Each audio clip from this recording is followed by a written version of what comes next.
बाळासाहेबांच्या तमाम शिवसैनिकांना तुमच्या ह्या अनिश गाढवेचा, बाळासाहेबांच्या लहानशा शिवसैनिकाचा आणि शिवसेनेच्या प्रवक्त्याचा मानाचा जय महाराष्ट्र। काल ज्यावेळेस सिंधुदुर्गाच्या कुडाळमध्ये शिवसेनेच्या पक्षप्रमुखांची श्री उद्धव बाळासाहेब ठाकरे यांची सभा होत होती, त्यावेळेस कुडाळमधली ब्रॉयलर कोंबड्यांची दुकानं बंद ठेवण्यात आली होती। आता ह्या घटनेचा, उद्धव साहेबांच्या भाषणाचा, सभेचा, शिवसेनेच्या सभेचा आणि जर ह्या घटनेचा आणि कोणाच्या तरी सेंटिमेंट हर्ट होण्याचा जर काही संबंध लागत असेल तर तो केवळ एक निवळ योगायोग समजावा। ब्रॉयलर कोंबड्यांची दुकानं बंद केली, इथपर्यंत भीती का कुणास ठाऊक। आणि हे भविष्यात खासदार बनणार आहेत म्हणे, हे भविष्यात पुन्हा राज्यसभेवर जाऊन खासदारक्या भूषवणार आणि मंत्रिपद घेणार म्हणे। असो, जे काही असेल ते घरातली एकमेव जी आमदारकी आहे ती टिकवून दाखवा। यावेळेस ती आमदारकी पण काढून घ्यायची नाही। सरपंच नाही ग्रामपंचायतच्या सदस्यापर्यंत येऊन यांना ठेवलं तर नावाचे शिवसैनिक लावणार नाहीत आम्ही। असो, जे काही असेल ते, पण सिंधुदुर्गातल्या कुडाळमधल्या त्या शिवसैनिकांची जरा मतं ऐका ना। काल ज्या वेळेस सभेच्या पूर्वी ज्यावेळेस आपली रॅली जात होती, मी तुम्हाला तो व्हिडिओ दाखवला, कशा प्रकारे 5 ते 10 जण मोजून 5 ते 10 जण, आता एवढी यांची संख्या राहिली, ही 5 ते 10 जण लाभार्थी ते असे घोषणा ठोकत होते, हर हर मोदी, घर घर मोदी, आणि यांच्या नावाने घोषणा ठोकत होते। शिवसैनिकांनी पिटाळून तर लावलंच, पण शिवसैनिकांनी प्रतिक्रिया काय दिल्या जर एकदा ह्या प्रतिक्रिया ऐका, पुढे मी माझं विश्लेषण करतो। भाजपचे कार्यकर्ते आणि शिवसेना कार्यकर्ते हे आमने सामने आले होते, कसं बघ? खरं म्हणजे तुम्ही बघितलं असेल, कोणीतरी नेत्याने, निलेश राणेंनी आदल्या दिवशी फेसबुकवर टाकायचं की चौकात सभा आहे, आणि चौकात सभा, त्याच्यानंतर त्यांनी पोलीस स्टेशनला जाऊन आम्ही सभा उधळून लावून म्हणून त्यांनी केलेलं स्टेटमेंट, आणि त्याच्यानंतर आलेले कार्यकर्ते, ते कार्यकर्ते बघाल तर तुम्ही 10-15 कार्यकर्ते त्यांचे तिथे आलेले होते, आणि पोलिसांच्या आडून प्रत्येक वेळी ते घोषणा देतात। पोलिसांना एकदा बाजूला ठेवा आणि मग घोषणाला या, कारण प्रत्येक वेळी तुम्ही सांगणार। सुषमाजी अंधारे आल्या त्यावेळी पण तेच सांगितलं, संजयजी राऊत साहेब आले त्यावेळी पण तेच सांगितलं आम्ही देतो आहे। सुषमा अंधारांच्या वेळी तुम्ही बघितलं की चोरून सभा ऐकत होते, चोरून सभा ऐकू नका, समोरासमोर कधीतरी या। तुम्ही जर आव्हान देताय तर पेलण्याची पण ताकद तुमच्यामध्ये पाहिजे। भाजप कार्यकर्त्यांमध्ये आणि राणे समर्थक कार्यकर्त्यांमध्ये ती ताकद आता राहिलेली नाही आहे। काल भाजपच्या कार्यकर्त्यांनी रात्रीचं त्या पोलीस स्टेशनला एक तक्रार दिली होती की शिवसेनेची सभा घ्यायची उद्धव ठाकरेंना, ती सभा कुडाळमध्ये सभा, ही शहरामध्ये सभा घेऊ नये, ही सभा कुठेतरी पटांगणामध्ये किंवा हॉलमध्ये सभा घ्यावी, कसं? मला असं वाटतं BJPचे कार्यकर्ते जे आहेत आणि नेते आहेत ते आता आमसाहेब बोलल्याप्रमाणे काहीतरी ट्विट करायचं, काहीतरी व्हॉट्सअपला व्हिडिओवरती पाठवायचं किंवा आम्ही सभा उधळून लावू असं बोलणं, हे दररोजचं स्टंटबाजी आहे ती। मला असं वाटतं जर खरंच यांना दम असेल, म्हणजे कोण राणे समर्थक असतील, BJP असत, त्यांनी सगळं ओपन चॅलेंज करायचं शिवसैनिकांना। शिवसैनिक कुठेही सांगू शकतो, कुठेही बोलायला तिकडे येऊ शकतो। आम्ही ऑलरेडी तुम्हाला 6 महिन्यावर स्टेटमेंट दिलेली आहे युवस तालुका म्हणून, पण काय माहिती आहे, हे बुरटे 5-10 येणार आणि बोंबाबोंब करणार आणि स्टंटबाजी करून फक्त प्रसिद्धीसाठी सगळं चाललं आहे, हे प्रसिद्धीसाठी चाललं आहे, पब्लिसिटी स्टंट। आता कन्नडीमध्ये तुम्हाला माहिती आहे, गेल्या वर्षी 24 जानेवारी 2023 रोजी जे बेनामी ठेकेदार आणि सोविंग घोषित मोठा नेता, त्याला जे फटके मिळाले असते आहेत आणि त्या खोटी केसेस टाकून ह्या गोष्टी केलेल्या आहेत, तर आम्ही ह्या गोष्टींना घाबरत नाही। आम्ही रेडी आहोत, एनी टाईम कुठेही सांगू शकतात। कन्नडी पॅटर्न आमचा, आम्ही पूर्ण जिल्हाभर राबू शकतो। जो काल भाजप कार्यकर्त्यांचा आणि शिवसेना कार्यकर्ते आमने सामने आले होते, भाजप कार्यकर्त्यांचा कालचा हा स्टंट होता? हो, नक्कीच स्टंट होता। ज्याप्रमाणे शिवसेना बोलले, लोके बोलले, त्यांच्यात हिंमत नाही, ते फक्त स्टंटबाजीच करतात, त्यांच्यासमोर याची हिंमत नाही आहे, आजपर्यंत झाली नाही आणि ते यापुढे करणार पण नाहीत, कारण की शिवसैनिक काय आहे ते त्यांना चांगलं माहिती आहे। जर ह्याच्यापुढे भाजप कार्यकर्ते आणि शिवसेना कार्यकर्ते जर आमने सामने जर आले, आगामी लोकसभा निवडणूक आहेत किंवा विधानसभा होणार आहेत, त्या निवडणुकीच्या पार्श्वभूमीवर जर सभा झाल्या, जर असे कार्यकर्ते आमने सामने जर आले तर शिवसेना कशा प्रकारे उत्तर देणार? आजपर्यंत तोडीस-तोड उत्तर शिवसेनेने दिलेलंच आहे, आणि ह्यापुढे सुद्धा जर समोरासमोर आले तर तोडीस-तोड उत्तर मिळाल्याशिवाय त्यांना राहणार नाही। ह्या प्रतिक्रिया, अरे कोण घाबरतं यांना आणि कोण म्हणतं बरं, कोण ह्या असल्या फुसक्या अफवा सोडतं की ह्याच्या बालेकिल्ल्यात सभा झाली उद्धव साहेबांची, म्हणजे सावंताच्या बालेकिल्ल्यात, राणेच्या बालेकिल्ल्यात, केसरकराच्या बालेकिल्ल्यात, कुठे गोगाव, अरे हे कसले बालेकिल्ले, हे रखवालदार होते, हे रखवालदार होते। आणि ज्यांनी रखवालदारीला ठेवलंय ना, त्या विधानसभेची रखवालदारी करण्यासाठी ठेवलंय ना, ती व्यक्ती फिरते, आता तिथे फिरते। आता ह्या रखवालदारांचा काय तो कार्यक्रम शिवसेनेच्या पक्षप्रमुखांनी लावलाय, गेल्या 3-4 दिवसामध्ये जवळपास 15 विधानसभांवर शिवसेनेने आपला कब्जा करून टाकलेला आहे. पुन्हा पुन्हा झंझावात, पुन्हा भगवा भगवा एल्गार, शिवसेनेचा एल्गार. आणि हे यांचे बालेकिल्ले. अरे ते राणेंचा बालेकिल्ला कोणीतरी म्हटलं, मला हसू पण येत नव्हतं, कारण विनोद इतका फुसका होता. ज्या सतीश सावंतांना तिथे 50,000चं मतदान झालं, तिथे यांच्या सुपुत्राला नितेश राणेला 85,000चं मतदान होतं. म्हणजे 30-35 हजारांचा डिफरन्स, आणि ह्याला तुम्ही बालेकिल्ला म्हणता. सतीश सावंत आता तर सगळेच्या सगळे एकवटलेत. शिवसेनेचा जो कोणी उमेदवार असेल मालवणातून तो उमेदवार विजयी होणार. हे सत्य आहे. आता ह्याला आम्ही काहीच म्हणणार नाही. आता करून दाखवायचंय, करून दाखवायचं. जे मुंबई महापालिकेत आपण सांगायचं ना, करून दाखवलं. ट्रान्स हार्बर लिंक करून दाखवला, कोस्टल रोड करून दाखवला, STB प्रोजेक्ट करून, जे काही आहे ते करून दाखवायचं. इथून पुढे करून दाखवायचं आता ह्यांना. अरे आपण जे नाशिकच्या सभेत तो आई तुळजाभवानीचा गोंधळ मांडला होता ना, त्या गोंधळात साकडं घातलं होतं, दार उघड बये, दार उघड, दार उघडलंय, नियतीचा फेरा फिरलाय. काल पाहिलात कल्याणमध्ये डिस्काउंट झालं कल्याणमध्ये. हे अशाच प्रकारचं आता सगळीकडे होणार आहे. शेवटी कसं असतं, कर्मा असतो, रिटर्न्स, कर्मा ऑलवेज रिटर्न्स. हे असंच येणार, सगळीकडनं येणार. यांच्या सुपुत्रांचं मी काल एक वर्णन केलं होतं. यांना संसद रत्न, श्रीकांत शिंदेंना संसद रत्न मिळाला म्हणे. डॉक्टर श्रीकांत शिंदे, डॉक्टर लावायला विसरू नका बरं.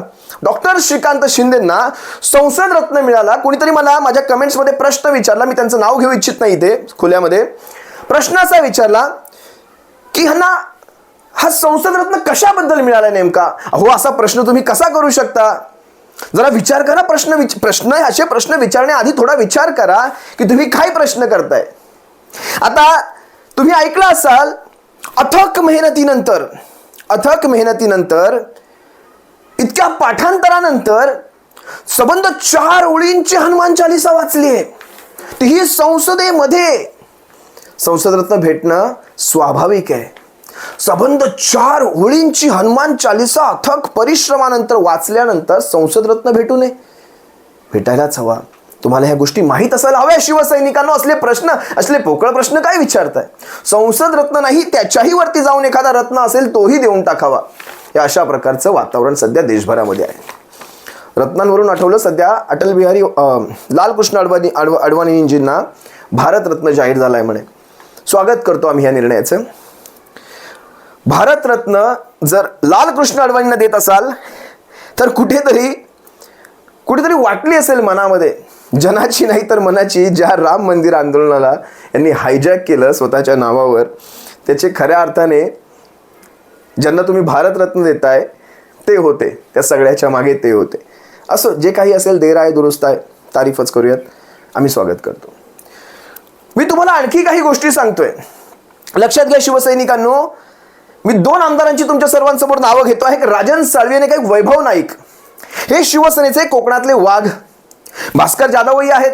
असे आमदार भरपूर आहेत आपले. पण मला सांगायचं असं, विशेषतः राजन साळवी आणि वैभव नाईक यांचं नाव यासाठी घेतो कारण ते अशा ठिकाणामधून आहेत ना जिथे त्यांना कायम त्रास दिला जातोय. कायम. तुम्ही पाहिलं असाल वैभव नाईक तर ह्यांनी तर नारायण राणेंचाच काय तो कार्यक्रम लावून टाकला होता. नारायण राणेंना हरवणारा वैभव नाईक ह्यांनी एक इतिहासात त्यांची एक काळ्या अक्षरात ह्यांची नोंद करून टाकली. नारायण राणेचे हरले. तिथून पुढे नारायण राणेला एकही विजय मिळालेला नाही. त्याच वैभव नाईकांना किंवा ह्याच राजन साळवींना भविष्यात आम्ही महाराष्ट्राच्या मंत्रिमंडळात पाहू इच्छितो. कारण ही असली माणसं, ही निखळ सोनं आहे शिवसेनेचं. राजन साळवींचं तुम्ही पाहिलं असाल कशा प्रकारे त्यांच्या मागे ED CBI लागलेत. अगदी काल परवाचं उदाहरण पाहिलं. 10,000 बाळासाहेबांच्या खुर्चीची किंमत लावली गेली त्यांच्या घरात जाऊन. जे काही असेल ते, हे सगळे प्रसंग शिवसैनिकांना आपण कधी विसरू शकत नाही. काल ज्यावेळेस सभा होत होत्या, शिवसेनेच्या पक्षप्रमुखांनी त्यांना भर सभेमध्ये पुढे येऊन बोलावलं. त्यांच्या पाठीवर हात ठेवला, दोघांच्याही. आणि हे अशा प्रकारचे आपल्या पक्षप्रमुखाकडनं शाबासकी मिळणं किंवा आपल्या कामाला एक प्रोत्साहन मिळणं, हे शिवसैनिकासाठी एक भाग्य असतं. तुम्ही पहा ना शिवसेनेचे पक्षप्रमुख काय म्हणाले त्या क्षणी. एकदा हा प्रसंग पहा. या इकडे. नाही एक मिनिट. हे काय तुमच्या घरी काय काय त्याची किंमत. बरं, किंमत करून खाली सही कोणाची आहे? सुशांत बंडोपंत चव्हाण, मराठी माणूस. त्यांनीच खाली सही केले. अहो सुशांतजी, चव्हाण तुमचं नाव आहे, मराठी असाल अशी माझी आशा आहे, पण तुम्ही शिवाजी महाराजांच्या मूर्तीची किंमत लावता. किती किंमत लावले? 5,000 रुपये. अहो तुमची किंमत किती चव्हाण साहेब, तुमची किंमत किती? तुमची किंमत तुम्ही याच्यात दाखवले. माझ्या महाराजांच्या मूर्तीची किंमत 5,000 रुपये करता तुम्ही. शरम नाही वाटत? कोणत्या कुळात जन्मला तुम्ही? कोण होते तुमचे पूर्वज?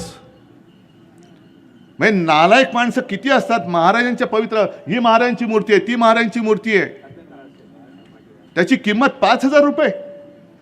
कोणाची चाकरी करताय तुम्ही? ही अशी जी काही नतद्रष्ट माणसं आहे यांची किंमत काय ती आता आपण ओळखली पाहिजे. यांची किंमत ओळखली पाहिजे. महाराजांच्या मूर्तीची किंमत 5,000 रुपये. बाळासाहेबांचा फोटो आणि लाकडी चेअर त्याची किंमत लावले 10,000 रुपये. अहो तुमच्या 7 पिढ्या जन्मल्या ना चव्हाण साहेब, तरी याची किंमत कोणी चुकवू शकणार नाही, एवढी त्याची अमूल्य किंमत आहे. आणि माझं तर म्हणणं की लावा, याची जी किंमत लावायची लावा आणि टाका राजन साळवीला आतमध्ये. पण साधं तुम्हाला कळत नाही. तुमच्या घरातल्या आई वडिलांची किंमत जर कोणी केली तर चालेल चव्हाण साहेब? आई वडिलांची किंमत करतो आम्ही तुमच्या. हे आमचे आई वडील आहेत, छत्रपती शिवाजी महाराज. आणि बाळासाहेब तर माझे वडील आहेतच. मेंढ्यांच्या वडिलांची विंध्याने किंमत नाही म्हणून ते माझे वडील चोरत आहेत. त्यांना कळलं माझ्या वडिलांची किंमत, पण चव्हाण तुम्हाला नाही कळली. पण का हे सगळं मागे लागताय? तर राजन साळवी मिंदेकडे किंवा भाजपकडे गेले नाही म्हणून. तो जो पुतळा उभा केलेला आहे त्याच्यावरती पालकमंत्री म्हणून तेव्हाच्या रवींद्र वायकरांचं नाव आहे. रवींद्र वायकरांच्या घरी ईडी, यांच्या घरी ईडी. म्हणजे तुम्हाला सगळे फुटीर लोक पाहिजेत, गद्दार लोक पाहिजेत, आणि जे जात नाहीत त्यांच्या मागे तुम्ही दडपण आणतात. पण किती केलं तरी हा मर्द मावळा हा झुकणार नाही. मोडेन पण वाकणार नाहीच, वाकणार तर नाहीच, पण तुम्हाला मोडून टाकल्याशिवाय राहणार नाही. म्हणून मी या यंत्रणेतल्या सगळ्या अधिकाऱ्यांना सांगतोय की दिवस बदलत असतात, दिवस बदलत असतात. दुर्दैवाने आज त्यांचे दिवस आहेत, पण त्यांचे दिवस फिरले तर तुमचे सुद्धा दिवस फिरतील, हे अशा अधिकाऱ्यांनी लक्षात ठेवावं. ही नोंद आम्ही घेतलेली आहे, ही नोंद आम्ही घेतली. उद्या दिवस त्यांचे फिरले होते, तुमचे दिवस आणखीन वाकडे होतील. सरकार येतं आणि सरकार जातं. आजपर्यंत देशात अनेक पंतप्रधान झाले, आजपर्यंत महाराष्ट्रामध्ये अनेक मुख्यमंत्री झाले, मी पण होतोच. पण कोणी अमरपट्टा घेऊन येत नाही. कोणीही ना आयुष्याचा अमरपट्टा घेऊन येतं आणि कोणीही सत्तेचा अमरपट्टा घेऊन येत नाही, अजिबात येत नाही. सत्ता येते, सत्ता जाते, पण त्यावेळेला जर का, मी कुत्रा शब्द वापरत नाही, कुत्रा मला आवडता प्राणी आणि इमानदार असतो, पण लांडग्यासारखी कोणाची जर का तुम्ही लाचारी करणार असाल तर सत्ता बदलल्यानंतर तुमची लांडगेगिरी काय आहे, कोल्हेगिरी काय आहे, ही आम्हाला सरळ कशी करावी लागेल, ती आम्ही केल्याशिवाय राहणार नाही. शिवसेनेच्या पक्ष प्रमुखांनी अशा प्रकारे एक पाठीवर थाप मारणं ही शिवसैनिकांची एक इच्छा असते, मनापासून अपेक्षा असते. आणि ज्यावेळेस ही इच्छा अपेक्षा पूर्ण होते, भरून पावल्यासारखं वाटतं, भरून पावल्यासारखं वाटतं. आजही शिवसैनिकांना लक्षात घ्या, शिवसेना काय हा छोटा मोठा पक्ष नाही. आजच्याही घडीला शिवसेनेचे 16 आमदार आहेत. तुम्ही 92चा काळ आठवा, ज्यावेळेस या छगन भुजबळांनी बंड केलं होतं शिवसेनेमध्ये. त्याही काळात शिवसेनेचे 17 ते 18 आमदार होते. पण लक्षात घ्या, आजही शिवसेनेमध्ये 16 आमदार असे आहेत जे जीव गेला, जीव कापून ठेवला तरी चालेल, पण आम्ही आमची निष्ठा सोडणार नाही. आमचा जीव घातला तरी चालेल, काही फरक पडत नाही. हे असले निखळ सोनं. आणि शिवसेनेच्या पक्षप्रमुखांनी एक वाक्य वापरलंय, मगाच्या त्या व्हिडिओमध्ये तुम्ही पाहिलं असाल. ह्या अशा काळामध्ये जो सोबत असतो ना, या अशा काळामध्ये तो खरा असतो, तो आपल्या बाजूने खऱ्या अर्थाने असतो. तुम्हाला कायम एक उदाहरण सांगत आलोय. अडचणीच्या काळात जो मित्र तुम्हाला साथ देतो ना, अडचणीच्या काळात, त्या मित्राला कधी विसरायचं नाही आयुष्यामध्ये. कारण काळ चांगला असला तर कोणी येतो, काळ चांगला असेल कोणीही तुमच्या आजूबाजूला उभं राहणार. भरभराटीच्या काळात कोणीही उभं राहणार. ज्यावेळेस पडत्या काळामध्ये माणसं जी तुमच्या बाजूला उभी राहतात ना, त्या माणसांना कधी विसरू नये. आणि ही सत्य परिस्थिती, हा जीवनाचा नियम आहे. हे असंच करायचं असतं. शिवसेनेच्या ह्या उतरंडीच्या काळामध्ये, या उतरत्या काळामध्ये, संघर्षाचा काळ तुम्ही म्हणू शकता. शिवसेनेच्या ह्या संघर्षाच्या काळामध्ये हे जे आमदार असतील, हे जे खासदार असतील, तुम्ही आम्ही सर्वसामान्य शिवसैनिक, विशेषतः ज्येष्ठ शिवसैनिक, महिला आघाडी असेल, युवा वर्ग असेल, सगळ्या संलग्न संघटना असतील, त्यांचे आजही जे पदाधिकारी आहेत, खिशात भले आमच्या बाराणे नसतील, खिसे भले आमचे रिकामे असतील, पण तरीही आमच्यामध्ये जी निष्ठा ठासून भरली आहे ना, ती निष्ठा मात्र लाख मोलाची आहे. आणि त्या सर्व तमाम लाखो करोडो शिवसैनिकांचे मनापासून आभार. असेच शिवसेनेच्या पाठीशी कायम भक्कम राहा. शिवसेनेचा येणारा काळ, भविष्याचा काळ हा सुवर्ण काळ असणार आहे, सोन्याचा काळ असणार. तुर्तास तुम्हा सर्वांची रजा घेतो. सप्रेम जय महाराष्ट्र बाळासाहेबांच्या शिवसैनिकांनो. काळजी घ्या. जय महाराष्ट्र.